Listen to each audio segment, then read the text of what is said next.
बिस्मिल्लाहिर्रहमानिर्रहीम। Welcome back to my channel. अस्सलाम वालेकुम डियर स्टूडेंट्स। आज का जो टॉपिक है वो है लार्ज इंटेस्टाइन। लार्ज इंटेस्टाइन हमारी बॉडी के अंदर जितना भी अनडाइजेस्टेड फूड होता है, जो अनवांटेड फूड होता है, जो कि वेस्ट मटेरियल्स होते हैं, वो फीकल मटेरियल बनकर हमारी बॉडी से रिमूव हो जाते हैं लार्ज इंटेस्टाइन के ज़रिए। Large intestine is 6.5 centimetre wide. Large intestine जो है वो चौड़ाई में 6.5 सेंटीमीटर वाइड है एंड 1.5 मीटर और 5 फीट लॉन्ग है। 5 फीट या फिर 1.5 मीटर जो है वो लेंथ वाइज है।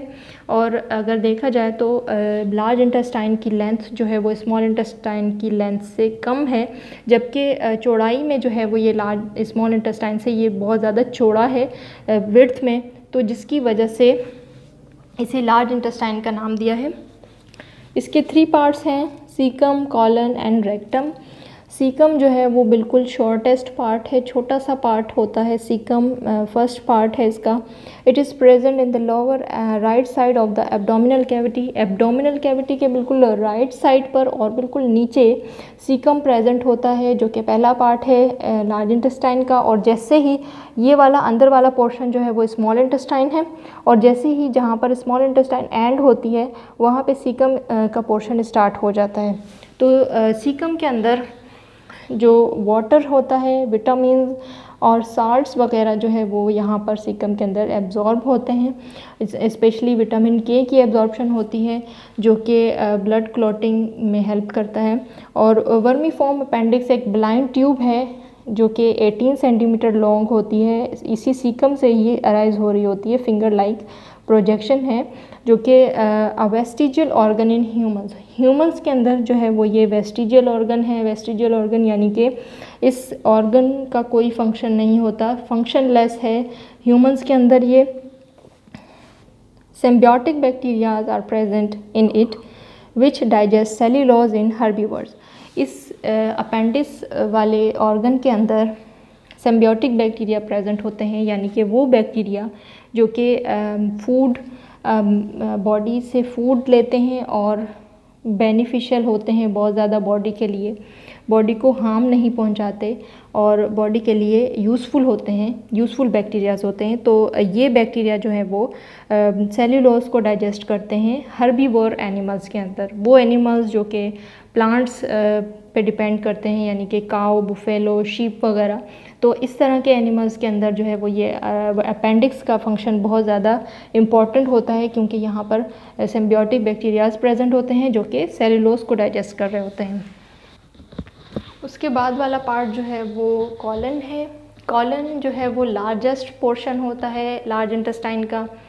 और undigested and unabsorb food are passes down from the colon by peristaltic movement, यानी कि बॉवल मूवमेंट। अब जो फूड डाइजेस्ट नहीं हो सका और जो एब्जॉर्ब नहीं हो सका फर्दर, वो फूड जो है वो इस कॉलन वाले पोर्शन से, सीकम से होते हुए असेंडिंग कॉलन की तरफ जाएगा पेरिस्टाल्टिक मूवमेंट की वजह से। यानी कि यहाँ पर मस्कुलर कॉन्ट्रैक्शंस होंगी, जिसकी वजह से ये अनडाइजेस्टेड फूड जो है वो असेंडिंग कॉलन के ज़रिए आगे की तरफ जाएगा, ठीक है, और फिर ट्रांसवर्स से होता हुआ डिसेंडिंग कॉलन की तरफ जाएगा, ठीक। तो इस तरह से स्लोली रिदमिकली रिलैक्सेशंस होंगी, मस्कुलर कॉन्ट्रैक्शंस होंगे, जिसको हम बॉवल मूवमेंट भी कह सकते हैं।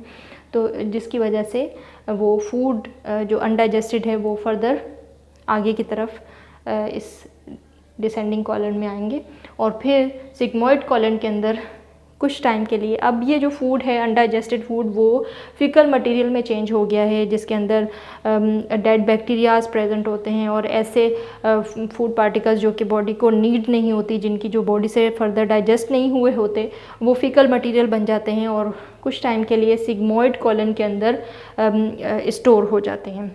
और जैसे ही यहाँ से पेरिस्टाल्टिक मूवमेंट होती है तो ये सिग्मोइड कॉलन से ये रेक्टम की तरफ जाना स्टार्ट हो जाते हैं। तो जो इसके बाद वाला पार्ट है वो रेक्टम है। It is a chamber that begins at the end of large intestine and ends at the anus. तो ये क्या होता है कि जैसे ही लार्ज इंटेस्टाइन की जो लास्ट वाला पोर्शन है वो रेक्टम है, तो जैसे ही लार्ज इंटेस्टाइन का जो कह रहे हैं कि जो लास्ट वाला पोर्शन है वहाँ से जो है वो ये रेक्टम होता है वहाँ पर। और जैसे ही यूँ भी कह सकते हैं कि जहाँ पर सिग्मॉइड कॉलन एंड हो रहा होता है वहाँ से रेक्टम स्टार्ट हो जाता है, और वहाँ पर और रेक्टम एंड होता है एनस वाले रीजन में। तो जैसे ही वो फीकल मटेरियल यहाँ से होता हुआ रेक्टम की तरफ आता है, तो रेक्टम जो है वो एक टेम्परेरी स्टोर करता है फीसिस को, यानी कि कुछ टाइम के लिए ही रेक्टम के अंदर फीसिस स्टोर हो पाते हैं, बट रेक्टम के अंदर फीसिस ज़्यादा देर तक स्टोर नहीं रहते। जैसे ही सेंसरी ऑर्गन्स जो हैं वो आपको मिलना स्टार्ट हो जाते हैं कि आपने जो है वो उस फीकल मटेरियल को अपनी बॉडी से पास आउट करना है, तो उसी टाइम जो है वो फीसिस जो है वो रेक्टम में आ जाते हैं और फिर रेक्टम से होते हुए एनस से पास आउट हो जाते हैं बॉडी से। सो आज का ये लेक्चर कंप्लीट हुआ डाइजेस्टिव सिस्टम। होप सो कि आपको ये समझ में आया होगा, और अगर आपको कोई क्वेश्चंस हैं तो आप कमेंट सेक्शन में कर सकते हैं। Thank you so much for watching. अल्लाह हाफिज़।